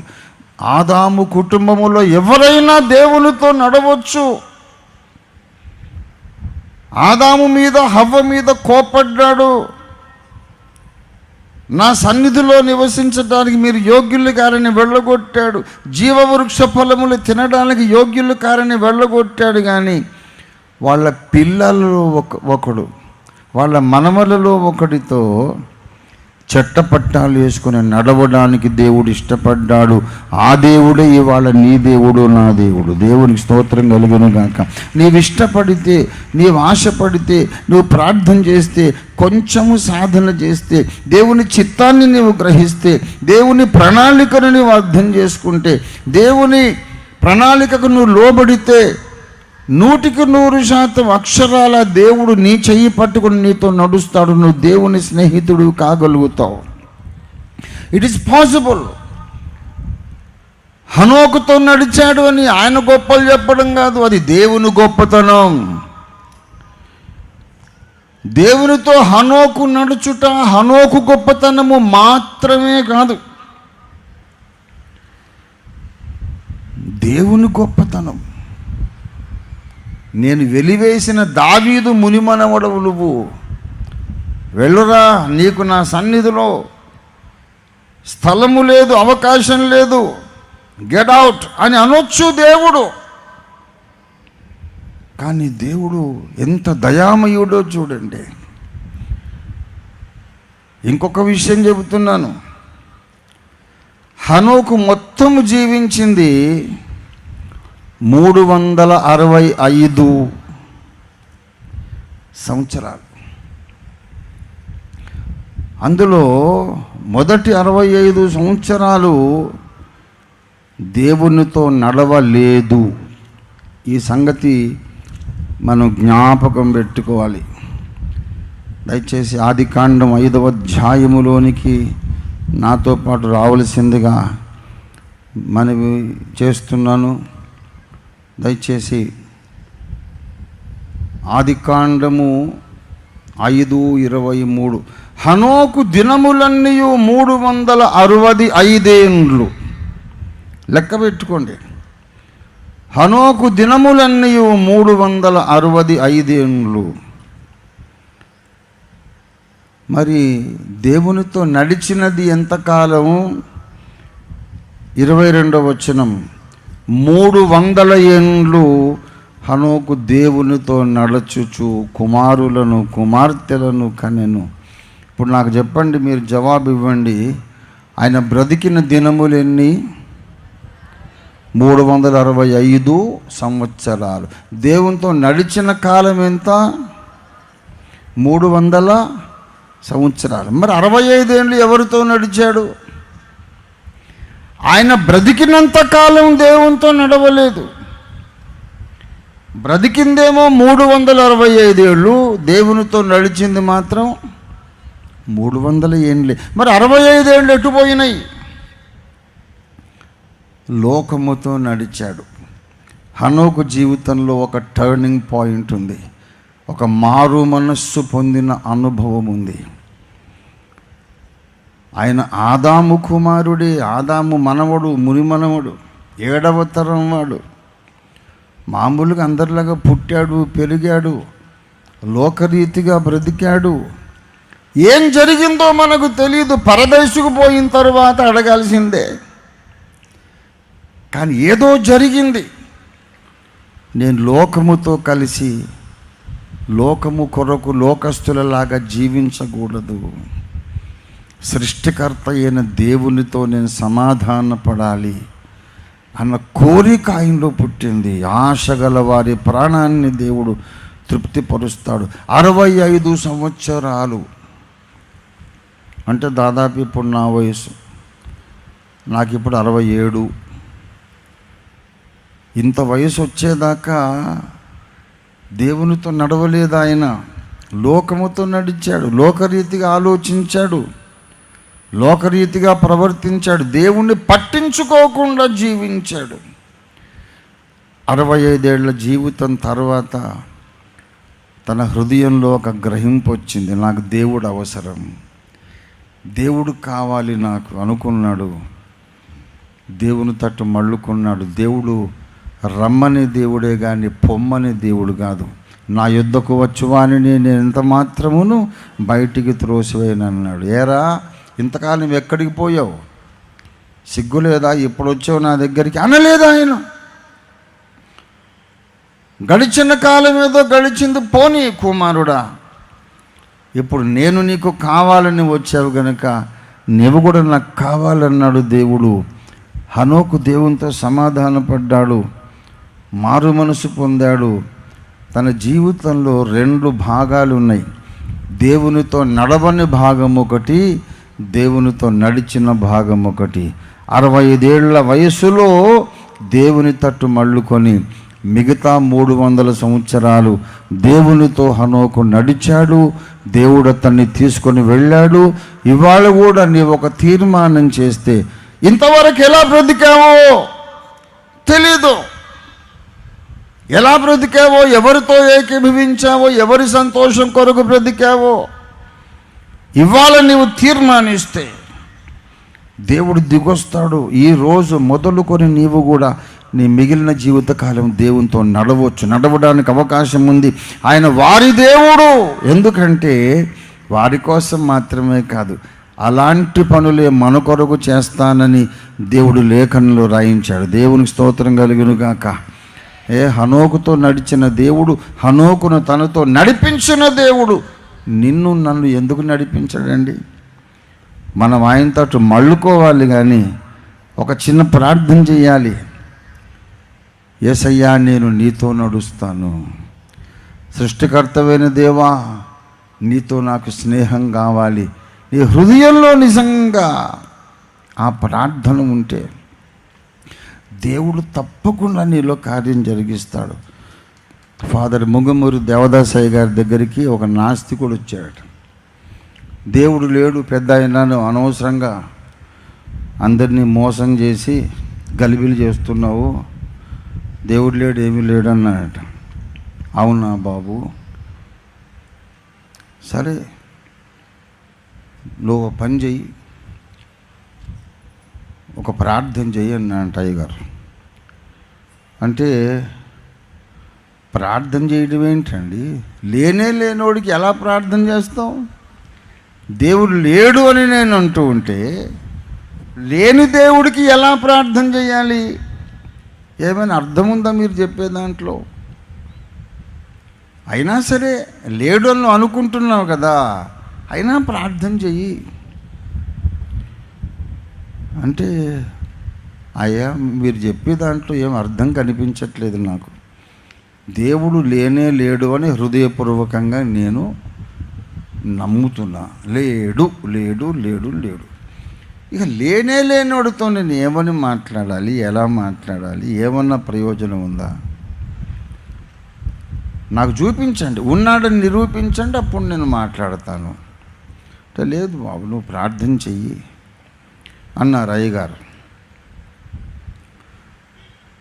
ఆయన అన్నాడు, ఏం ప్రార్థన చేయాలి అంటే, దేవా నేను పాపిని, నా పాపములు క్షమించుము అని ప్రార్థన చేయాలంటే, ఆయన వెటకారంగా ఆ నాస్తికుడు సరే అని కళ్ళు మూసుకొని, దేవా నేను పాపిని, నన్ను క్షమించుము అని కళ్ళు తెరిచి చేశాను, ఇప్పుడు ఏమైంది అన్నాడు. ఆపేశావే, అలా చెప్తానే ఉండు, మళ్ళీ చెప్పు అన్నారు అయ్యగారు. ఇది వాస్తవం. అయ్యగారి జీవితంలో జరిగిన ఒక అద్భుతం, దేవుడు చేసిన ఒక అద్భుతం. పచ్చి నాస్తికుడు వచ్చాడు, దేవుడే లేడు, కరడు గట్టిన నాస్తికుడు వెటకారంగా అన్నాడు, అయ్యా ప్రార్థన చెయ్యి అంటున్నారు కదా, చేస్తాను. దేవా నేను పాపిని, నన్ను క్షమించు అని కళ్ళు తెరిచి చేసేసానుగా, ఇప్పుడు ఏమైంది అన్నాడట. ఆపేశావే, మళ్ళీ చెప్పు ఎన్నిసార్లు చెప్పాలి? అలా చెప్తా ఉండు నాయన, ఏం ఖర్చు కాదు కదా, చెప్తా ఉండు అన్నాడు. వాడు దేవా నేను పాపిని, నన్ను క్షమించము, దేవా నేను పాపిని, నన్ను క్షమించమని 5-6 సార్లు చెప్పాడు. ఆ తర్వాత అతనికి మనోనిదానం వచ్చేసింది, కాన్సన్ట్రేషన్ కుదిరింది. నమ్మకం లేనోడే, నాస్తికుడే, కానీ మనస్సు కాన్సన్ట్రేషన్ వచ్చేసింది. ఇదేంటో కమ్మగా ఉంది, చెబుతుంటే బాగుంది, ఇలాగే చెప్దామని ఇక ఆపకుండా చెబుతున్నాడట. 5 సార్లకు అంటుకుంది సన్నిధి. 10 సార్లు, 20 సార్లు, 30 సార్లు చెప్పేసరికి అతను బిగ్గరగా కేక పెట్టి, అయ్యో నేను పాపిని, దేవా నేను పాపిని, నాకు ఇప్పుడు అర్థమైంది, దేవుడు నాతో మాట్లాడాడు, నేను పాపిని, నా పాప జీవితం అంతా కనబడుతుంది సినిమాలాగా, నేను పాపినని బోరుమని కన్నీరు గార్చి ఏడ్చి ప్రభువును హృదయంలో చేర్చుకొని రక్షణ పొందాడు ఒక నాస్తికుడు, మన తండ్రి గారు దేవదాసయ్య గారి ద్వారా. అలాగే లక్షల మంది అనుకోండి. దేవదాసయ్య గారు చెబుతారు ఏంటంటే, నువ్వు నమ్మినా నమ్మకపోయినా ప్రార్థన మాటికి చెయ్యుట వలన గొప్ప శక్తి పుడుతుంది. దేవునికి స్తోత్రం కలుగును గాక. అది తండ్రి గారు నేర్పించిన పాఠం. నమ్మకం లేదా, లేకపోయినా పర్వాలేదు, చెయ్యి ప్రార్థన. నన్ను 6 సంవత్సరాల ప్రాయంలో మా అమ్మ రక్షణానుభవంలోకి నడిపించింది. యేసు ప్రభువుని హృదయంలోకి రమ్మని పిలువు అని అంటే పిలిచాను. ఆయన వచ్చేసాడు, అయిపోయింది. తిరిగి మరుసటి రోజు ఆడుకుంటున్నా, అమ్మ పిలిచారు. ఏం బాబు, యేసయ్య నిన్న ఇంట్లోకి పిలిచావు, నీ హృదయంలోకి పిలిచావు కదా, మాట్లాడావా ఆయనతో, ఇవాళ మాట్లాడావా అన్నారు. ఏం మాట్లాడాలమ్మా, ఏం మాట్లాడాలో నాకు తెలియట్లేదు అన్నాను. రే, ఏం మాట్లాడాలో తెలియట్లేదని నాకు చెప్పావు కదా, ఇదే మాట యేసయ్యకు చెప్పు. యేసయ్య నీతో ఏం మాట్లాడాలో నాకు తెలియట్లేదని చెప్పరా, అదే ప్రార్థన అయిపోతుందని మా అమ్మ నాకు నేర్పించింది. చెప్పాను, నిజంగానే తెలియకుండానే ప్రార్థన పెరిగి పెరిగి పెరిగి పెరిగి ఎడతెగని ప్రార్థనలుగా మారిపోయింది. ప్రియులారా, లేడనుకున్న దేవుడు, నీవు అనుభవంలో అనుభవించని దేవుడు, నీకు అగోచరుడైన దేవుడు, నువ్వు ప్రార్థన ప్రారంభిస్తే నీ అనుభవంలోకి వచ్చేస్తాడంతే. దేవునికి స్తోత్రం కలుగును గాక. వచ్చేస్తాడు, నీవు ఆయనతో నడిచేస్తావంతే. దేవునికి స్తోత్రం కలుగును గాక. ఆయన వారి దేవుడు. బైబిల్లో మొట్టమొదట ఆయన హనోకు యొక్క దేవుడు. దేవునికి స్తోత్రం కలుగును గాక. హనోకు దేవునితో నడిచాడు. చాలా శాస్త్రం చెప్పాలి, ఇప్పుడు సమయం లేదు. వెళ్ళగొట్టబడిన వారిని, వెలివేయబడిన వారిని దేవునితో నడిచేవారుగా చేయడానికే ఆ దేవుడు నరావతారమెత్తి కల్వరి కొండ మీద మధ్య శిలువలో మన కొరకు వ్రేలాడి దెబ్బలు తిని రక్తమును గార్చి చనిపోయి మళ్ళీ లేచాడు. యేసు కార్చిన రక్తం ఎందుకు అంటే వెలివేయబడిన వారిని దేవుని స్నేహితులుగా చేయడానికి. 2 కొరింథీ పత్రిక 5:19 చెప్పాడు, దేవుడు వారి అపరాధములను వారి మీద మోపక క్రీస్తునందు లోకమును తనతో సమాధానపరుచుకున్నాడు. ఆయన శిలువ రక్తము చేత సంధి చేశాడన్నాడు. దేవునికి స్తోత్రం కలుగును గాక. ప్రభునందు ప్రియులారా, హనోకు పొజిషన్లోకి నిన్ను తీసుకురావడానికే శిలువ యజ్ఞం జరిగింది. ఊరికే గుడ్ ఫ్రైడే కొరకు మాత్రమే కాదు. ఎన్ని గుడ్ ఫ్రైడేలు చేసినా దానికి ఒక ప్రయోజనం ఉండాలి. నువ్వు ఒక హనోకువు కావాలి. దేవునికి స్తోత్రం కలుగును గాక. గుడ్ ఫ్రైడే నాడు ఆయన శిలువను మనం ధ్యానిస్తాము, 7 మాటలు ధ్యానిస్తాం, కన్నీరు గారుస్తాం. కానీ ఎందుకు ఆయన శిలువలో వేలాడి మరణించాడు, ఎందుకు వేలాడినాడు, ఎందుకు గాయాలు పొందాడు, ఎందుకు ఆ శ్రమలు అనుభవించాడంటే ఏడ్చి ఊరుకోవడానికి కాదు, ఆ రక్తము ద్వారా మనం దేవునితో సమాధానపడి దేవుని చెయ్యి పట్టుకొని దేవునితో నడవాలి. దేవుని స్తోత్రం కలుగును గాక. హల్లెలూయా. హనోకు దేవుడు ఆయన. ఇక బైబిల్లో భక్తులందరినీ అలాగ మనం ఆలోచిస్తే చాలా సంగతులు మనం నేర్చుకోవచ్చు. ఒక 100 ప్రసంగాలకు సరిపడే ఒక అంశాన్ని ఇవాళ మీ ముందు నేను మొదలుపెట్టానంతే. ఇంటికి వెళ్ళి మీరు ధ్యానం చేసుకోండి. మరో వేదిక మీద దీన్ని ఎప్పుడైనా కొనసాగిస్తానేమో తెలియదు. కానీ ఒకటి మాత్రం నేను చెబుతాను, దేవునితో సమాధానపడి దేవునితో నడవడానికి నిన్ను ఆయన ప్రోత్సహించే దేవుడు హనోకు యొక్క దేవుడు. అబ్రహాము దేవుడు, ఇస్సాకు దేవుడు, యాకోబు దేవుడు మనం విన్న ప్రసంగాలే. కానీ ఇంకో విచిత్రం చెబుతానండి, ఆయన వాళ్ళ దేవుడు మాత్రమే కాదు. అబ్రహాము, ఇస్సాకు, యాకోబు, హనోకు, నోవహు వారి దేవుడు మాత్రమే కాదు, పరిశుద్ధాత్మ దేవుడు నడిపించగా చెబుతున్నాను, ఆయన ఇంకొకరి దేవుడుగా కూడా చెప్పబడ్డాడు. దానియేలు గ్రంథములోనికి రండి దయచేసి. దానియేలు గ్రంథము 3వ అధ్యాయం. దానియేలు 3వ అధ్యాయము 28వ వచనం. నెబుకద్నెజరు శద్రకు మేషాకు అబేద్నెగోయను వీరి దేవుడు పూజార్హుడు. ఇప్పుడు ఎవరి దేవుడు అయిపోయాడు ఆయన చెప్పండి? హనోకు దేవుడు అనే సబ్జెక్ట్ అయిపోయింది. అబ్రహాం, ఇస్సాకు, యాకోబుల దేవుడు అనే సబ్జెక్ట్ అయిపోయింది. ఇప్పుడు ఇక్కడ ఎవరి దేవుడు? దానియేలు 3:28 ఎవరి దేవుడు అండి? డిస్ప్లే చేయండి దయచేసి. డానియేల్ 3:28 డిస్ప్లే చేయండి. ఎవరి దేవుడు ఆయన? శద్రకు మేషాకు అబేద్నెగోల దేవుడు. బైబిల్లో ఉన్నమాట చూడండి. శద్రకు మేషాకు అబేద్నెగోయను వీరి దేవుడు పూజార్హుడు. శద్రకు మేషాకు అబేద్నెగోల దేవుడు అంటే దేవుని కొరకు అవసరమైతే చచ్చిపోవడానికి ఇష్టపడిన వారి దేవుడు అని అర్థం. మన కొరకు ప్రాణం పెట్టిన యేసయ్య కొరకు మనం కూడా ప్రాణం ఇస్తే ధన్యులమే, భయపడాల్సిన అవసరం లేదనే ధైర్యవంతుల దేవుడు ఆయన. దేవుని స్తోత్రం కలుగును గాక. నెబుకద్నెజరు ఆ 3వ అధ్యాయంలో ఒక బంగారు ప్రతిమ నిలబెట్టాడు.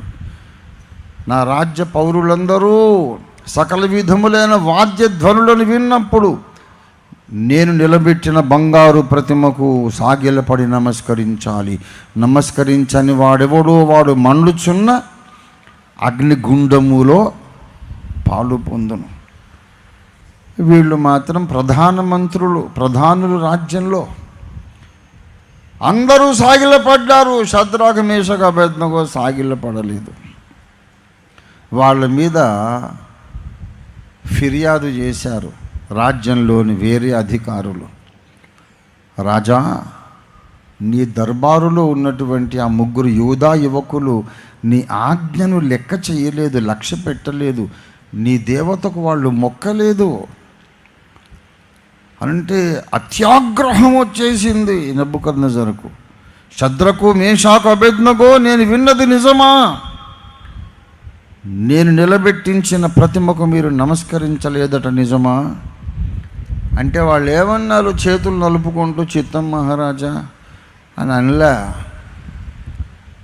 వాళ్ళ అమ్మ పిలిచి ఉంటుంది చిన్నప్పుడు. ఆ నెబుకద్నెజరు చిన్న పిల్లాడుగా ఉన్నప్పుడు పేరు పెట్టి వాళ్ళ అమ్మ పిలిచి ఉంటుంది. అలా పిలిచేశాడు. నెబుకద్నెజరు అంటే మహారాజా లేదు, ప్రభువు లేదు, ఏమి లేదు. నెబుకద్నెజరు అని పేరు పెట్టి పిలిచి, ఇందును గూర్చి నీకు ప్రత్యుత్తరం ఇయ్యాలనే చింత కూడా మాకు లేదన్నారు. మేము నమ్ముచున్న మా దేవుడు, మేము సేవించుచున్న జీవము గల దేవుడు ఈ మండుచున్న అగ్నిగుండము నుండి మమ్మను తప్పించి విడిపించ సమర్థుడు. ఒకవేళ తప్పించకపోయినా సరే మేం మాత్రము నీ ప్రతిమకు మొక్కమనేసారు. తప్పించకపోయినా సరే అంటే అర్థం ఏంటి?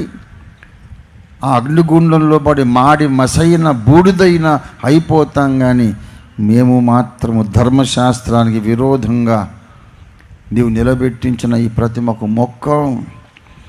ఇక్కడ అగ్నిగుండానికి భయపడితే, విగ్రహారాధన మేము చేస్తే బైబిల్కి విరోధంగా, ధర్మశాస్త్రానికి విరోధంగా ప్రాణభయంతో మేము లోబడిపోతే, ఇక్కడేమో అగ్నిగుండం ఉంది, పైన అగ్నిగంధకముల గుండం ఉంది. అందులో పడకుండా ఉండడం మా ఉద్దేశం. దీన్ని తప్పించుకొని అగ్నిగంధకాల గుండంలో పడే కంటే అగ్నిగంధకముల నిత్యాగ్ని గుండంలో పడకుండా తప్పించుకోవడానికి ఇక్కడ కాలి చచ్చిపోవడమే మంచిది. ఇప్పుడు చచ్చిపోకపోయినా రేపైనా చచ్చిపోతాంగా, ఎల్లుండైనా చచ్చిపోతాంగా, మాకేం భయం లేదు. నువ్వేం చేస్తావో చేసుకోమన్నారు వారి దేవుడు. ఒక మాట నేను అడుగుతున్నాను, శద్రకు మేషాకు అబేద్నెగోల దేవుడే ఇవాళ మన మధ్య సంచరిస్తున్నారు. కానీ ఆ దేవుని యొక్క శద్రకులు ఎక్కడున్నారు? ఆ దేవుని యొక్క మేషాకులు అబేద్నెగోలు ఎక్కడున్నారు? హనోకు యొక్క దేవుడు ఉన్నాడు ఇక్కడ. కానీ ఆ దేవుని తట్టు తిరిగిన హనోకులు ఎక్కడున్నారు? ఏలియా యొక్క దేవుడు ఆయన, కానీ ఆ దేవుని యొక్క ఏలియాలు ఎక్కడున్నారు? ఆ దేవుని యొక్క అబ్రహాములు ఎక్కడున్నారు? అబ్రహాము దేవుడు, యాకోబు దేవుడు, ఏలియా దేవుడు వచ్చాడు ఇక్కడ. ఎందుకొరకు వచ్చాడంటే ఇక్కడ కూడా కొందరు అబ్రహాములు ఉంటారని, కొందరు ఏలియాలు ఉంటారని, హనోకులు ఉంటారని, షద్రకు మేషాకు అబేద్నెగోలు ఉంటారని ఆశపడి వచ్చాడు. ఉన్నారా? మరి నీవు ఉన్నావా? నీవు ఒక తీర్మానం చేయగలవా? దేవా, రానున్న దినాల్లో అవసరమైతే నీ కొరకు నేను ప్రాణాలైన అర్పించటానికి సిద్ధపడిన తెగింపు ధైర్యము కలిగిన షద్రకునవుతాను, అబేద్నెగోనవుతాను, మేషాకునవుతాను. దానియేలు యొక్క దేవుడని కూడా ఉంది. ఇదే దానియేలు 6వ అధ్యాయంలో, దానియేలు, నీవు నిత్యము సేవించుచున్న నీ దేవుడు సింహముల గుహలో నిన్ను రక్షించేనా అంటాడు రాజుగారు. వీళ్ళంతా తెగింపు కలిగిన భక్తులు. ప్రభునందు ప్రియులారా, దేవుడు దానియేలు యొక్క దేవుడు మాత్రమే సుమా, పిరికోళ్ళ దేవుడు కాదు. షద్రకు మేషకు అబేద్నెగోలకు మాత్రమే దేవుడు ఆయన. ప్రాణభయముతో దేవునికి విరోధమైన మార్గంలోకి వెళ్ళిపోయే వాళ్ళకి ఆయన దేవుడు కాదు. ఇవాళ బాగానే ఉన్నాం, మనం సంతోషంగా ఉన్నాం, స్వేచ్ఛగా ఆరాధించుకుంటున్నాం. కానీ త్వరలోనే మనకు ప్రతికూల సమయం వస్తుంది ప్రియులారా. అది లేఖనమే, దానికి ఏ ప్రభుత్వము కారణం కాదు. లేఖనం చెబుతుంది రానున్నది శ్రమల కాలం. దాన్ని మహాశ్రమల కాలం అంటారో, మీరు మామూలు శ్రమల కాలం అంటారో తెలియదు. కానీ మణిపూర్ అనే రాష్ట్రం ఉంది ఈశాన్య దిక్కులో మన భారతదేశానికి. అక్కడ క్రైస్తవ విశ్వాసుల మీద భయంకరమైన హింసలు మొన్ననే జరిగినాయి. 1 సంవత్సరం 2 సంవత్సరాల క్రితం. వివరించి చెప్పలేను, తలుచుకుంటే కన్నీళ్ళాగవు నాకు. చదివారా మీరు వార్తాపత్రికల్లో? విన్నారా మీరు? భారతదేశంలో 29 రాష్ట్రాలు ఉన్నాయి. మణిపూర్ ఒక శాంపుల్. త్వరలోని అన్ని రాష్ట్రాలు మణిపూర్ లాగా మారే ప్రమాదం అయితే పొంచి ఉన్నది. ఆ దినాన దేవునితో నడవగలిగే హనోకులు ఎవరయ్యా అంటే షడ్రకు మేషాకు అబేద్నెగో లాంటి తెగువ కలిగిన వారే, ధైర్యవంతులే దేవునితో నడవగలుగుతారు. ధైర్యం లేని వారు ఏం చేస్తారంటే రక్షణ పోగొట్టుకుంటారు, లోకంలో కలిసిపోతారు. ప్రకటన గ్రంథం 21వ అధ్యాయం 8వ వచనంలో నరకానికి వెళ్ళిపోయే ట్రైను బోగీలు నంబర్లు రాశాడు. S1 S2 S3 S4 అన్నట్టు నరకానికి వెళ్ళే బోగీలు. మొట్టమొదటి బోగి మీద రాశాడు పిరికివారు, రెండవ బోగి మీద అవిశ్వాసులు. రెండవ బోగిలో ఎవరున్నారండి? చెప్పాలి, ఎవరున్నారు? ప్రకటన 21:8. రెండవ బోగిలో ఎవరు?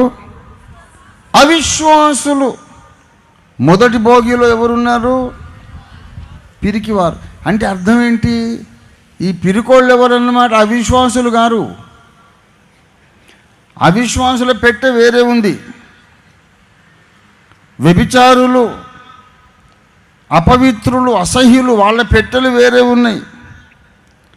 మొదటి పెట్టెలో ఉన్నోళ్ళు అవిశ్వాసులేం కాదు, వాళ్ళకి బాగానే నమ్మకం ఉంది దేవుడు అంటే. కానీ పిరికోళ్ళు, పిరికి వాళ్ళు దేవుని రాజ్యంలోకి రాలేరు. ఎందుకంటే ప్రపంచమే మణిపూర్ లాగా మారిపోయే రోజులు వస్తున్నాయి. ఒకవేళ అంతకంటే ముందు మనం వెళ్ళిపోతే ధన్యులమే. యెషయా గ్రంథం 57:1 చెప్పినట్టు, కీడు చూడకుండునట్లు నీతిమంతులు కొనిపోబడుచున్నారు. కానీ మనమైతే సిద్ధంగా ఉండాలి. ఆ శోధన కాలములో దేవుడు మనల్ని కాపాడుతాడు. మరి మనం ధైర్యంగా ఉండొద్దు?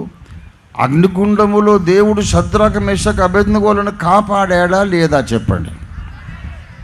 కాలిపోయారా వాళ్ళు? కాపాడినాడు. ఎప్పుడు కాపాడాడు? నేను కాలిపోయినా సరే అని తెగించినప్పుడు కాపాడాడు. దేవునికి స్తోత్రం కలుగునుగాక. మన దేవుడు ధైర్యవంతుల దేవుడు, మరణానికైనా భయపడని విశ్వాసులకైన దేవుడు, వారి దేవుడు. ఆయనే సిలువలో మరణించి తిరిగి లేచి నీ దేవుడైనాడు, నా దేవుడైనాడు. ఇవాళ ఆయన అబ్రహాము దేవుడని చెప్పుకుంటే ప్రయోజనం లేదు. మనం అబ్రహాములం కావాలి. హనోకు దేవుడని చెప్పుకుంటే సరిపోదు. 65 ఏళ్ల వయసులో హనోకు దేవుని తట్టు తిరిగినట్లు మనం తిరగాలి. షద్రకు మేషాకు అబేద్నెగోల దేవుడని చెప్పుకుంటే సరిపోదు. ఆయన కొరకు అవసరమైతే ప్రాణములు అర్పించడానికైనా సిద్ధంగా మనం ఉంటే ఆయన మన దేవుడు అవుతాడు. ఇవాళ ప్రసంగం ఏంటంటే, హనోకు దేవుడు ఉన్నాడు, ఆయన ఈ తరములో హనోకుల కొరకు వెతుకుతున్నాడు. ఏలియా దేవుడు ఒక ఆయన ఉన్నాడు, ఆయన ఈ తరములో ఈ సభలో ఏలియాలు ఎక్కడా అని వెతుకుతున్నాడు. అబ్రహాం, ఇస్సాకు, యాకోబులు దేవుడు ఉన్నాడు, ఆయన దిగి వచ్చాడు. ఈ తరంలో ఈ దేశంలో అబ్రహాములు ఎక్కడని వెతుకుతున్నాడు. దానియేలులు ఎక్కడని వెతుకుతున్నాడు. షద్రకు మేషాకు అబేద్నెగోలు ఎక్కడని వెతుకుతున్నాడు. నేనున్నాను స్వామి, నేను షద్రకు నవ్వుతాను, అబేద్నెగో నవ్వుతాను, దానియేలు నవ్వుతానని తీర్మానం చేద్దాం. ఆ ఆశ నీకుంటే, ఆ తీర్మానం నీకుంటే, పరిశుద్ధాత్మ దేవుడు నిన్నొక విశ్వాస వీరునిగా, దేవుని స్నేహితునిగా, ఎదిరించే వారందరికీ దేవుని జవాబుగా నిన్ను నిలబెడతాడు. దేవుడి వాక్యాన్ని మన వినికిడిలో ఆశీర్వదించునుగాక. రండి మనం ప్రార్థన చేసుకుందాం. ప్రార్థన, చిన్న మాట ప్రార్థన చేసుకొని ముగించుకుందాం. అందరము కన్నులు మూసుకొని, అవకాశం ఉంటే మోకరించండి. 2 చేతులు ఆకాశం తట్టు పైకెత్తి చిన్న ప్రార్థన చేసుకుందాం. దేవా, ఆ భక్తుల దేవుడవుగా నీవు పిలువబడుతున్నావు. కానీ ఆ దేవుని యొక్క భక్తులముగా మేము భూమి మీద గుర్తించబడడానికి మాకు సహాయం చేయండి. అబ్రహాము దేవా, ఇస్సాకు దేవా, యాకోబు దేవా, షద్రకు మేషాకు అబేద్నెగోలు దేవా, దానియేలు యొక్క దేవా, హనోకు యొక్క దేవా, మేము నీ హనోకులమై, నీ షద్రకు మేషాకు అబేద్నెగోలమై, నీ అబ్రహాములమై బ్రతుకుటకు సహాయం చేయండి. రండి ప్రభువా, నీతో నేను నడుస్తాను. రండి ప్రభువా, నేను నీకు అబ్రహాములాగా లోబడతాను. నా బ్రతుకులోకి రండి ప్రభువా, నేను షద్రకు మేషాకు అబేద్నెగోలాగా నీ కోసం సాక్షిగా నిలబడతాను. పరిశుద్ధ తండ్రి, నన్ను బలపరచు అనే ప్రార్థన మనం చేద్దాం.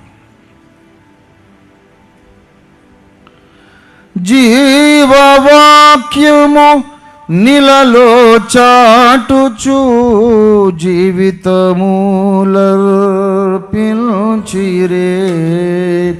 జీవవాక్యము ఇలలో చాటుచు జీవితమూలర్పించిరే.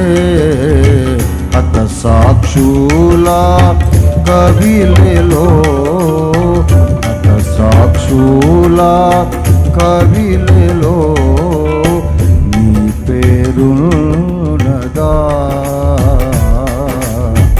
నా పేరున్నదా. దేవుని సముఖ జీవ కవిలలో, దేవుని సముఖ జీవ కవిలలో నీ పేరున్నదా, నా పేరున్నదా. కలిగిన మా మహాపరిశుద్ధ తండ్రి,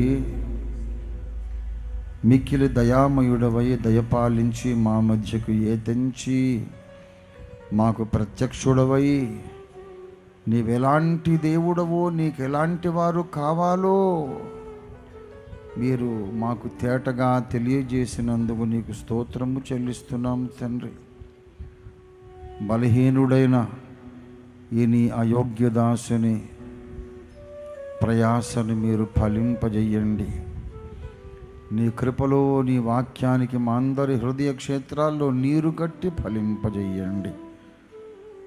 మాలో కొందరు కాదు, ప్రతి ఒక్కరూ ఈ తరములో హనోకులై, ఏలియాలై, అబ్రహాములై, దానియేలులై, షడ్రకు మేషకు అబేద్నెగోలై ఈ తరములో ప్రభువా నీతో నడిచి ఎత్తబడుటకు సహాయం చేయమని యేసు అద్భుత నామంలో స్తుతించి ప్రార్థిస్తున్నాము తండ్రి. ఆమేన్. అందరికీ వందనాలు. థ్యాంక్ యూ వెరీ మచ్ అయ్యగారు. Thank you.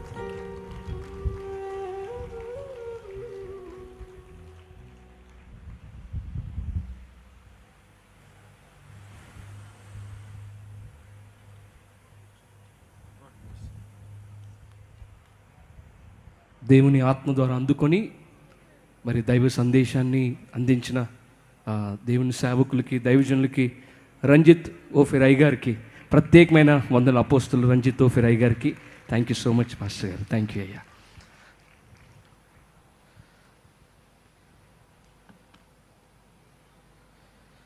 వారి దేవుడు అనిపించుకున్నటకు సిగ్గుపడలేదు. ఈరోజు మనం విన్నాం, హనోకు దేవుడు అనిపించుకున్నటకు సిగ్గుపడలేదు. షడ్రక్, మేషక్, అబేద్నెగో దేవుడు అనిపించుకున్నటకు ఆయన సిగ్గుపడలేదు. కనుక ఈరోజు ఎవరైతే నిజంగా ప్రభువా నా ప్రాణం పోయినా పర్వాలేదు, మీ కొరకు తుది శ్వాస విడిచే వరకు మీ కొరకు జీవిస్తానయ్యా, మీ సువార్త ప్రకటిస్తానన్నవారు నిజంగా బిగ్గరగా స్తోత్రం చెప్తూ చేతులపైకి చెప్తాం. బలో యేసు మహారాజుకే, దేవునికే మహిమ కలుగును గాక, దేవునికే ఘనత కలుగును గాక. ప్రియులరా, అయ్యగారు మణిపూర్ గురించి చెప్తా ఉంటే నాకు చాలా బాధ వచ్చింది. నాకు కూడా అయ్యా మణిపూర్ కాలిపోతున్నప్పుడు నేను కూడా ప్రాణాలు తెగించి అత్తయ్య గారికి, మావయ్య గారికి, మా అమ్మగారికి, నాన్నగారికి తెలియకుండా ఇక్కడికే వెళ్ళొస్తాను, మిజోరాం వెళ్ళొస్తానని చెప్పి మణిపూర్ వెళ్ళాను. అక్కడ దృశ్యాలు స్వయంగా నేను చూశాను. కూర్చోండి ఒక్క నిమిషం.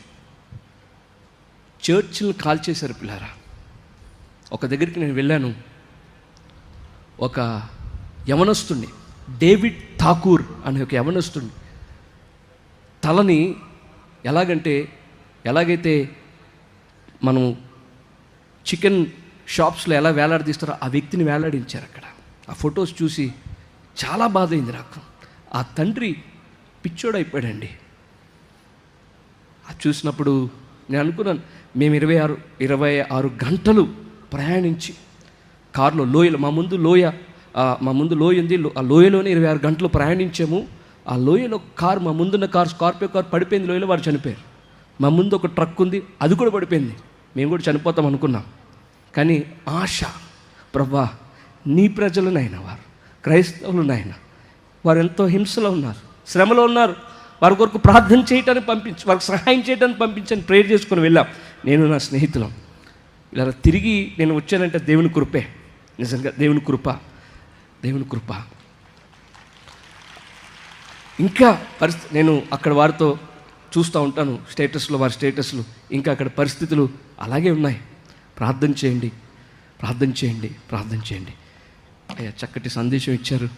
Thank you so much. ఈ సమయాన్ని మావయ్య గారికి అప్పగించారు. అందరూ లేచి నిలబడదాము.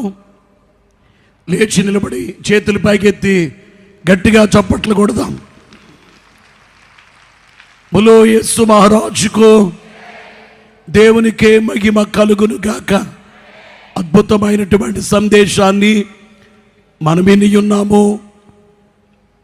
శాపగ్రస్తమైనటువంటి బైబిల్లో ఆదామును, అతని భార్యను దేవుడు ఏదెను తోటలో నుండి వెళ్ళగొట్టి అనే మాట మనం చదువుతున్నాం. వెళ్ళగొట్టి ఆ 3వ అధ్యాయము చివరిలో వెళ్ళగొట్టబడినటువంటి ఆ కుటుంబములో నుంచి వచ్చినటువంటి హనోకు దేవునితో సహవాసము చేయడానికి ఇష్టపడితే దేవుడే వచ్చి హనోకుతో సహవాసము చేయడానికి ఇష్టపడ్డారు. హనోకు అయ్యగారు చెప్పినట్లు అది హనోకు గొప్పతనము కాదు, దేవుడు వచ్చి హనోకుతో స్నేహము చేయడం గొప్పతనం. దేవునికి మహిమ కలుగును గాక.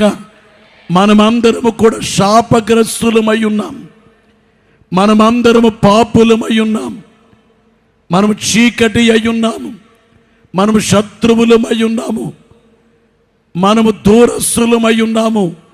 అలాంటి మనల్ని యేసుక్రీస్తు ప్రభువారు ప్రేమించి ఈరోజు ఎవరైనా కానీ దేవునితో సహవాసము చేయాలని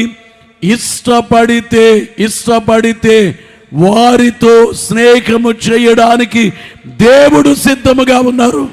బాక్సులకు యథావిధి పెట్టండి, చేతులు బ్యాగ్ ఎత్తి గట్టిగా చప్పట్లు. బలో యేసు మహారాజుకో.